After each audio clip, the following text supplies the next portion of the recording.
on this computer. Okay. Jessie, thank you so much for being here today for this interview. You are going to be our cover photo person, our featured entrepreneur, mysticpreneur, witchy person, mystic for the March issue, which if you guys don't already know is going to be coming out on the 18th of March. So Jessie, I don't want to do you injustice. So go ahead and introduce yourself. Tell us who you are, a little bit about yourself, your past, and what you do now. I am Jessie Jordan. I am a married mom of two, a relic. I'm a photographer. It's where it all started. So I focus mainly on maternity, births, fresh 48, newborns, and then followed all the way up to baby, children, and family. That's my main focus. I also am a Reiki master practitioner, so that comes a little bit later on my journey. I grew up in a small town kind of thing. Always had big dreams, but I came from a rough background. I am a child abuse survivor. So a lot of what I do is fueled by what I have gone through and seeking for something bigger and better always. So everything stems from just a big heart from everything that I've actually been through. Amazing, amazing. So how did you get into your business to start with? What was it like to start your business in those two things? Okay. It started when Picnic was really big on Facebook, and my husband and I just got, Picnic. I don't even know what that is. It's like these fun filters that you can add to photos and quote stuff. So, there's so many different versions now that you have on your cell phone. But that's when I just got engaged. We had a friend just randomly do photos on the beach, and I started editing my photos and fell in love with editing. So I initially actually wanted to do a scrapbooking business for other people, busy moms. And I'm like, well, I love scrapbooking. I love taking photos. I love tweaking all the photos. So that was my first idea. And then realized that I didn't want to do that. And I wanted to do just photography. So I made a post one day saying I need 5 people to help me get my portfolio started. Did it for free, and then from there on, I just started charging a little, not crazy amount, maybe $50 at that point, which was actually lowballing myself. But I realized that a little bit later, and within 6 months, I was full time, and just kind of holding on for dear life because it just grew fast. So within 3 months of it, I actually hired a mentor to learn more things that I couldn't self-teach myself. And within 4 years, had my own studio. So I'm going in my 8th year at this point. And then I went from Yoo-Neek photography to actually Yoo-Neek Studios because I wanted to incorporate more of my spiritual aspect, more of my healings. I actually now do Reiki to my babies before I pose them. It helps them sleep, helps them relax. So I've started to incorporate more of my spiritual passions mixed in with my photography. I am very busy. I have to be doing a million things at once. So I was able to just kind of put all my passions into one place, and I can just branch off as much as I need to. So you talked a little bit about what it was like in the beginning when you said, obviously you're a creative and you just started out on this journey like, oh, this is what I like this. I'm just going to kind of follow that thread. I'm just going to follow those breadcrumbs and see where they take me and gobble them up and be like, yes, what else can you tell me? And you seemed like you were just kind of going with the flow on that. But then you said something that I thought was very interesting was you hired a mentor. I don't think I knew that. So tell me a little bit about hiring your mentor and what you kind of learned from starting your own business and even learning to ask for help and hiring help. I got to a certain point where I felt stuck. Like I wasn't improving with my work. I was improving with my following. I was just at that point just sharing just my pictures, just my photo shoots. I'm like, they look, why am I not booking more? So I actually took it's called Carroll Community College course and ended up knowing everything they were teaching. I was actually helping the teacher teach near the end of the class. So I figured, I'm past that point. I need to teach me like the in-depth stuff about photography. It's never ending and never will stop learning photography. So I found somebody named actually is Jason Schreier. He's left Mr. Maryland. And he's a genius at everything, the lighting, the editing. So I needed help with everything. I'm a very hands-on learner. I need you right next to me, which is why I really thought that would help. So he sat down with my computer. We've worked on editing skills with just Lightroom and Photoshop. And then just meeting up, whether it was in his garage, my studio, we would be like different lighting techniques. He's also just taught me how to work the business end. So it's not just sharing your photo. You have to learn to even try to get your clients to start buying the prints and, giving me different key points here and there. And just, I've gone to workshops actually where I learned that there's a highlight reel and everybody just sees this highlight reel going on. So being more raw with your viewers, your clients, and then knowing what they want, what they're attracted to, and giving them the material that they're seeking for. So it's connecting with the people that you're trying to reach, not just sharing, but actually connecting with them. Ooh, so you touched on something very good there. You talked about how one of the important ingredients in a business is not just to sell, but to connect. Yes. And how you learned to connect and how a mentor taught you how to create that connection. So tell me a little bit more about how you created the connection. I know that there's probably people listening, and we're actually going to get into how you incorporated, magic and spirituality into your business later on. But tell me a little bit more about how you were able to create that connection, how you were able to get the confidence to be raw. Because I think there's lots that are going to watch this interview or listen to the, read the interview, and they're going to be like, but how do I share myself? How do I act raw? Like, what does that even mean? So tell me more. As far as just knowing how to connect with your viewers, it's knowing what your business is about. My business is about motherhood. It's about babies. It's about life. So it's just finding material that, getting to know your clients on that level and then tapping into yourself. I'm a mother. I'm a family woman. I'm an entrepreneur. So everything I share, I connect with on a deeper level. I'm not trying to sell anything else. I'm trying to basically sell myself, which means that, my brand is me all around. It is, when you look at my brand, you think me. So I'm not trying to be anything else. I'm attracting my clients that I resonate on a deeper level. So when they want to book with me, we're going to be in the same kind of stuff. Like a lot of my clients want more of the tribal look, the bohemian look, the org look, and that's what I share. So I'm really in touch with just my brand in general and connecting with them. I mean, Pinterest nowadays has those like Facebook interactive posts. They actually do work. And it's just fun. It's being light. It's not being professional. When I first started, I thought I had to be perfect. Absolutely perfect. Everything had to be orchestrated perfectly, typed up perfectly. The photos had to be everything. It was stressful. And it gets down to a point where you're put yourself on this high pedestal, then nobody can reach you. That's not relatable at all. And you end up losing viewers that way. And it's hard to understand, but that's just how it is. So it's coming off of your pedestal, coming down, being raw, meaning that when you're having a bad day, instead of making my job look glorious, I show behind the scenes of the nitty gritty, the tears. I have taken a picture and showed me actually crying knee deep in just entrepreneur stuff, and then being a mom and just life getting hard. And it's sharing those raw, deep feelings that you would maybe write in a diary. But I feel like it's to connect with your viewers that way.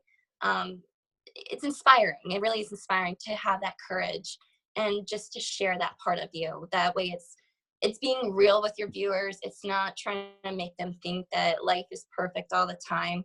but it's also showing that through my own tribulations, I'm guiding them, showing them what I'm doing personally. It's fun to get to know somebody on a real level, not just the professional end of things. I think you mentioned something there that was really important, and that's that relatability aspect. It's like you're a real person that I can actually approach, that I can actually talk to. You're not this elitist. You're not this elite person who's doing New York fashion shoots for Fashion Week that I would be too scared to talk to. You're like, I'm just like you. I just happen to take really nice photos. Let's chat, you know? So I think that's beautiful. So let's start talking a little bit about the magic and spirituality aspect, because I think that you told me when we talked a while back that you started doing the spirituality stuff first. And then obviously, I mean, that becomes a part of you, and you've got to include it. If you're sharing who you are and that's how you're connecting with your audience, then you can't really have this thing on the back, not talking about it, because it's almost like you're living a double life, right? You're just like, I hope nobody finds out that I'm lighting candles before our session. You know what I mean? I used to be like that. I would make a post, and you can do the whole hide from your timeline. So if you were to pull up my portfolio, you couldn't see it, but if you were to be scrolling, and when I first kind of came out of that spiritual closet kind of per se, I did hide it all. And I went to Sedona on a retreat with the Woo Collective, and I came back and I was just like, screw it. This is me. I love this part of me, and I am me through and through. And I start sharing, I can talk to angels, I can feel the energy. And so it just got bigger and bigger and bigger, to the point where I'm constantly sharing everything about it. And then actually trying to teach others how to do it, because it's such a wonderful way to live. So where did you start with magic and spirituality? I think if you want to say start, was probably when I was very young, and that's just collecting crystals and rocks, and talking to angels, having just angel figurines around me all the time, dancing in the meadows, pretending I was an Indian, which now I now think that I was, in a past life. So just finding different things as a child that I connected with. I would mix flowers in these water bottles and make potions. And I would pretend I was a witch. And actually, I was kind of scared of witches. And I've told this story a couple times, but I was always scared of the full moon. And I didn't like the moonlight shining in when I was going to sleep, because I thought I would see a witch on her broomstick, the silhouette flying across the moon, and it would reflect onto my wall. So I'd always make sure my curtains were closed. So a part of me, even as a child, all the way up into an adult, so I actually was like, well, this is actually real stuff. I'd always joke I had a sixth sense. I would see things before they would happen, and be like, holy crap, did that just happen, kind of thing. So a part of me always believed, and it wasn't until maybe 3 years ago that I really started accepting that part of me and growing those gifts and really just connecting on a more spiritual, universal level. Was there ever a point where, I know that sometimes when those of us who start young with incorporating magic or witchcraft or feeling that connection, will get to a point, usually in adolescence, where we hide it again, or we cut off our abilities. We kind of shut the door on them. We put them in a box. We don't allow them to be seen anymore. And then as we get into adulthood, and like you were saying, you were just like, this is just who I am. This is what I just love it so much. I can't hide it anymore. Did you ever get to a point where you were kind of shutting it off and not allowing it to be experienced? Or were you just like, nope, the whole way through I'm experiencing it? It's a good question. I think most people do that. For me, it was a means of survival. I was going through a lot of traumatic events in my own home. And so I used my gifts to read people and to know when I was safe.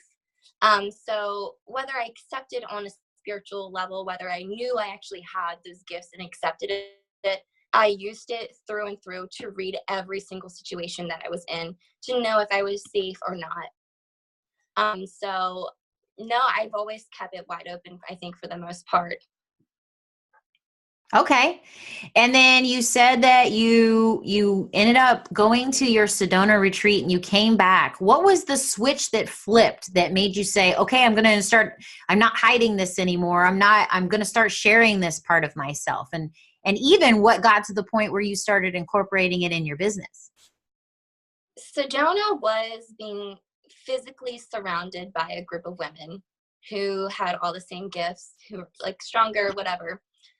We all are gifted differently, but it's just being in that space and just held in that space by these women, connecting with them on a spiritual level, able to feel open and supported tribe. So that was one of the big things that hit home from no matter what, I'm supported, I'm loved. But then it was also Sedona is on top of an energy vortex.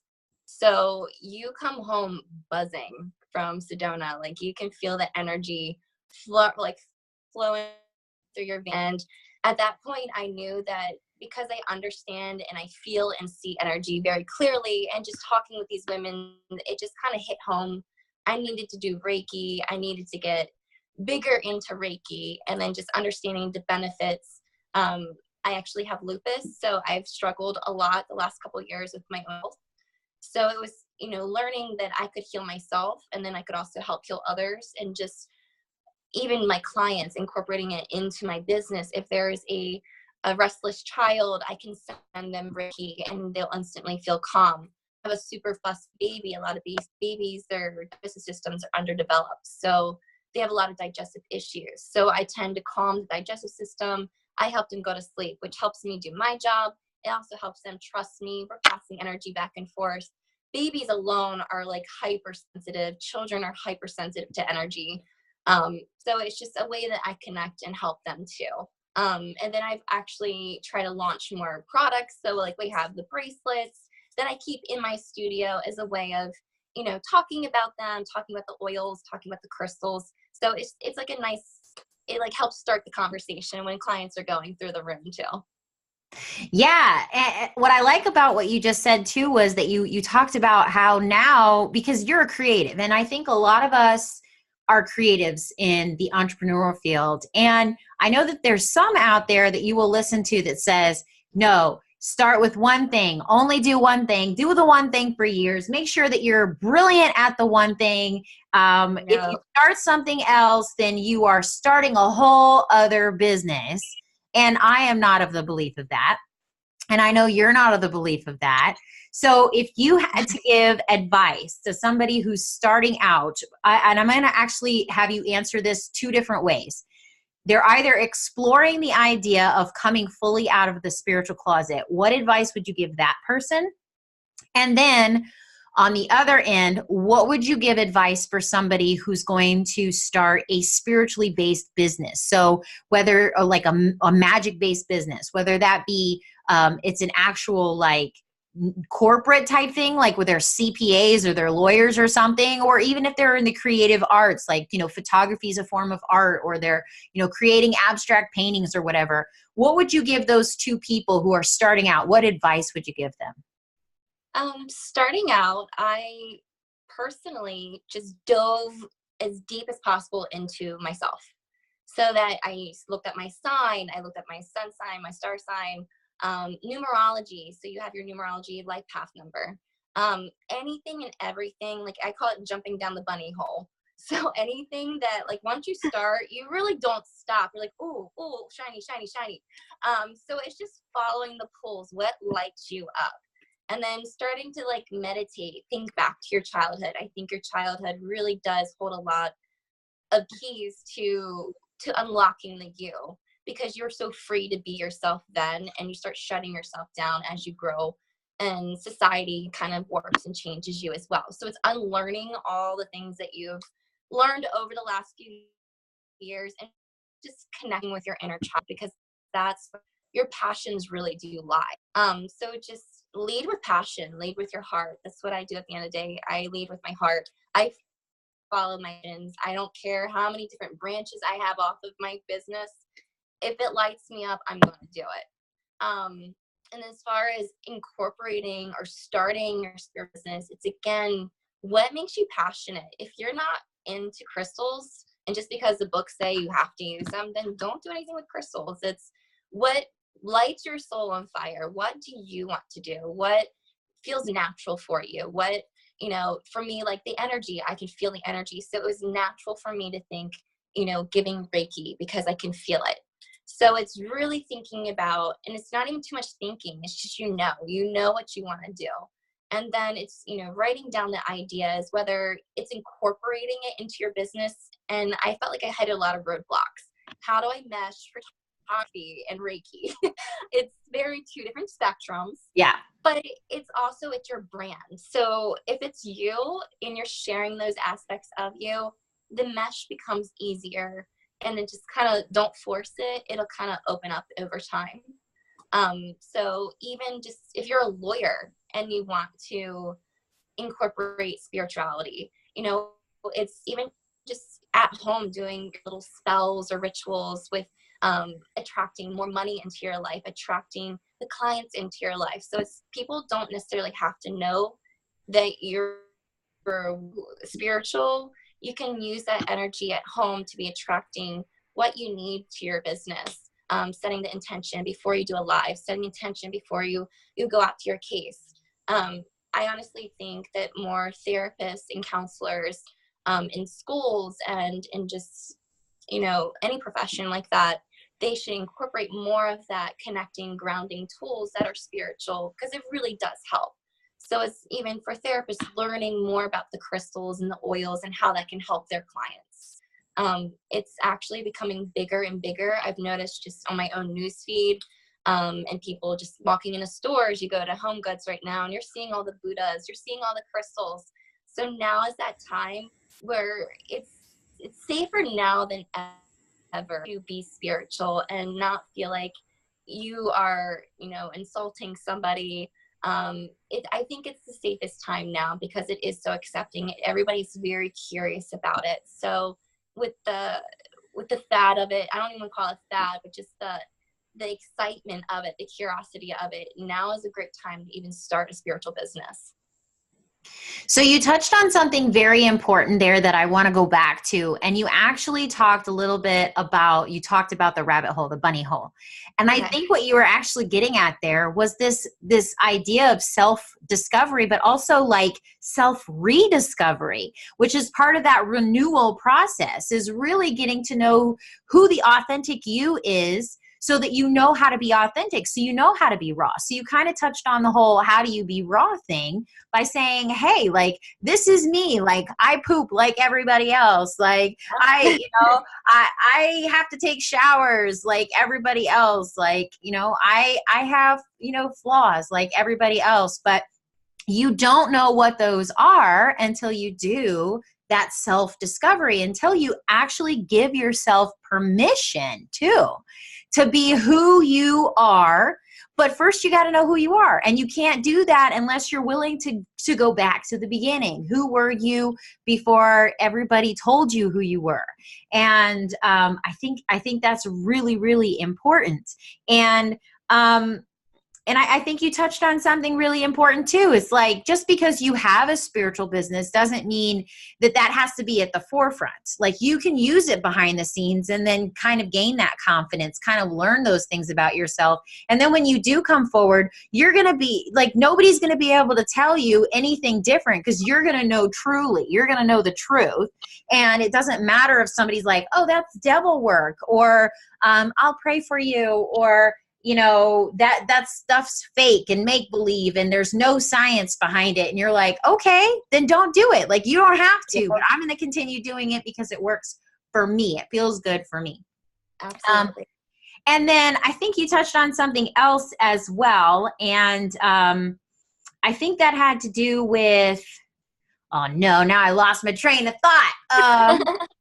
So let me go to here. So I don't know. I think you touched on a lot of really good things. I should have taken notes because you touched on so many good things. Oh, good. Yeah.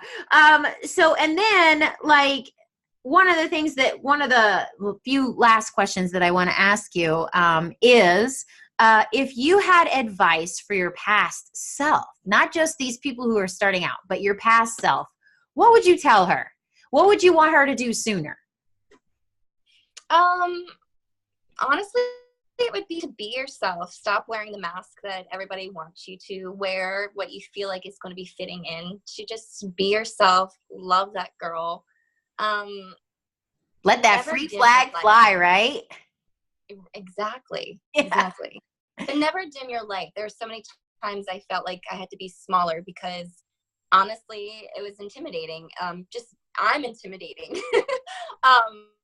So there's times where I felt like I had to be smaller, so I didn't step on for whatever the case may be. So it's also just owning your authentic light, don't dimming it for anybody, because there's going to be people, they're going to try to make you feel small.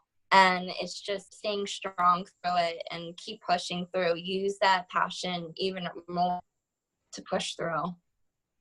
Yeah, I think that a lot of people do that dimming thing. It stems from fear. That's their own fear. It has nothing to do with you. That is their own triggers, their own fear. Yeah. You're making them feel uncomfortable with themselves. It's honestly not you that's making them uncomfortable. They're making themselves uncomfortable. And then I remember what I was going to talk about, and something else that you mentioned was this following your passion. If it lights you up, do it. And I think that a lot of entrepreneurs, especially in this day and age, with there's coaches out there and there's books out there that, say, be careful with that shiny object syndrome. You even talked about it. Ooh, this is shiny. And that shiny object syndrome. But I think that one of the things that was really great that you mentioned was, if it helps your clients, it's still part of your business. You talked about it, how you incorporated Reiki, because I know that you've talked in lives and you didn't touch on it as much here. So I'm going to, and I love it so much, is the fact that newborn sessions can be very, very difficult, and babies can be very fussy, and sometimes they take really long time because you've got to settle them down, and you got to put them back to sleep, and you have to tend to them, and you have to do all those things. And when you do Reiki, you're actually able to make the process enjoyable rather than, feeling like the cliche of moms running around in the morning telling their kids to get out of bed, and they're throwing clothes at them, and they're, telling them to grab their homework, and you're going to be late for the bus, and we're going to be late getting in the car, and just put your shoes on and stuff like that, which I'm sure is how a newborn session can feel. It can, you have these beautiful photos, but honestly, when mom and dad look at those later on, they may remember the fact that, the baby was screaming the whole time, and how they arrived a half hour late and stuff like that. And I think that, by incorporating those things that you're still passionate about and creating this holistic experience, I think that's so important, the holistic aspect. Then it makes total sense. It's not like you're going to be like, oh, now I'm going to start doing your taxes and I'm doing your photos. That wouldn't make sense. Probably wouldn't light you up, but it wouldn't make sense either. It's that fact that you're like, I love this stuff. I see the benefit in it, and I'm going to create a holistic experience. I might do Reiki on the mom, which I know you've started doing. You might do Reiki on the mom before the baby bump sessions. You might do Reiki on the mom before the breastfeeding sessions, and then you'll also do Reiki on the babies, and then you might incorporate crystals into that to kind of set the pace and set the mood for the situation. And then they might end up purchasing a crystal or a bracelet or whatever and taking it home with them to kind of continue that nice soothing energy that they experienced and that healing aspect that they got from it. So photography becomes more than just creating beautiful pictures. It's actually creating this healing experience that they can then carry through to other parts of their lives. And they'll also be able to look back and remember that aspect of themselves. When things get crazy and nightmarish and they don't know what to do, they can at least have the exception to the rule to look back on in a actual physical visual form. A lot of us have to journal it out. What are the exceptions to the rule that I don't know how to make money? What are the exceptions to the rule that I'm depressed all the time, or I'm never happy, or that I've never had a good relationship? There's always exceptions to the rule, and you actually create those for them. I like it.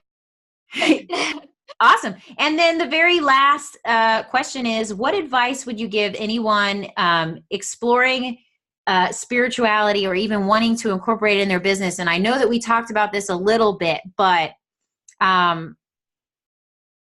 like, where would you want them to start? Like, if you had to say, start here, where would you say to start? Would you say start reading books? Would you say just go out in nature? Would you say,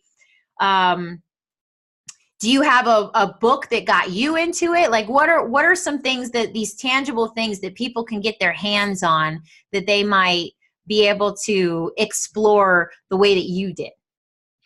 I would say get away from the distractions. A lot of times spirituality actually starts when you kind of reach rock bottom and you don't have anywhere else to go. And so you lean on something. Some people lean more on religion. I leaned more into spirituality. And again, it started with just learning more about myself, getting away from technology, taking walks in the forest, or just taking a walk and allowing my mind to clear away from the distractions, because my job was so demanding. It's very so I had to basically separate myself from it. As far as like tangible things, humans love to hold things. They love to touch things. So it's getting into the crystals, and that's kind of really branched off. I was really into crystals. I loved it. I loved the energy of them. It was learning about the chakras. So it's just, again, learning somewhere that your passions are just like bing, bing, bing, bing, bing. Again, it's jumping down that bunny hole. But I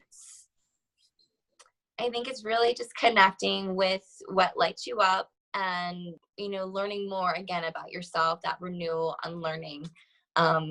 If you were to start anywhere, though, I would say just learn from the beginning, go from the beginning and work your way out. So I feel like crystals, for everybody who gets into spirituality, is like our gateway drug. It's like, yes, this is beautiful. Oh, wait, it has these healing properties, and oh, I can feel it buzzing in my hand. So I love that you said crystals, because I think a lot of us, that's where, that's that tangible thing that we can kind of lean into. I mean, it's beautiful. As I've got like a whole shelf full of them behind me, and it started with one, and now I've got a bazillion. And what I like about it is, even if I don't decide to continue on this path, which I've been doing it for 20 years, so the likelihood of me turning and doing a U-turn on it is very slim, but it's still something beautiful. It's still gemology. It's still, it's still the study of rocks and science. I mean, I think that people think that spirituality means there's no science in it, and I disagree with that completely. I think science is starting to explain some of the stuff we've been saying forever. So thank you again so much for coming on here, for being our featured person, just because I wanted you to do this, because you've inspired me so much, because I'm like, look at her. She's able to do spirituality in her business, and she makes it look so flawless and so easy. And I'm sure there's times where obviously it's not, but I'm like, I can do this. I can actually be spiritual and have a business that reflects that. At the same time, I can create this holistic experience for people, and I don't have to hide. And I find that the less I hide, the less people question me. When I came out and I had very little confidence, then people questioned me. And now that I have all this confidence, I don't even get people calling me out or questioning me on what I'm doing. I just don't have that energy coming at me anymore. And I think when we start to really explore that authenticity, and we just start incorporating it in places because we know the truth of what it does for us, it can just be magical and mind-blowing. So I think you're the beautiful example of how spirit plus strategy equals magic success. You're able to do both seamlessly. Well, thank you. You're welcome. So and that's all I've got, but I did want to have you tell them, where can people find you? Like they've heard that you create these beautiful pictures. And if you guys don't know, if you're watching this, if you're still watching this, Jessie and I are starting to work on something very special for the witchy community. I won't go too much into that, but it does have to do with photography. It's an area that is, not explored right now in spirituality, as big as spirituality is. I'm so surprised that even I've been looking for months now and it's not coming out. But where can people find you? How can they track you down to see your beautiful photos and what you have to offer? Well, my page is Studios. And then you can also find me on Instagram. I probably have multi Instagrams actually. It's Yoo-Neek Holistic, Yoo-Neek Studios, and then Jessie Jordan Photos. So I've branched off of myself. Actually, it initially starts me at Yoo-Neek Photography, and then I wanted to grow my empire, as they call it. So I have multiple photographers underneath of me. So I kind of had to branch off of myself. So it's just Jessie Jordan Photography. And then, yeah, it's pretty much anywhere online, Instagram, Facebook, Pinterest even. And then, and yes, soon we will have our idea launch and we have other ways to contact me. Yeah. Oh, so awesome. Awesome. Awesome. Okay. Well, thank you so much for being here. And I appreciate you taking the time, and awesome. All right. Bye. Bye. Thank you.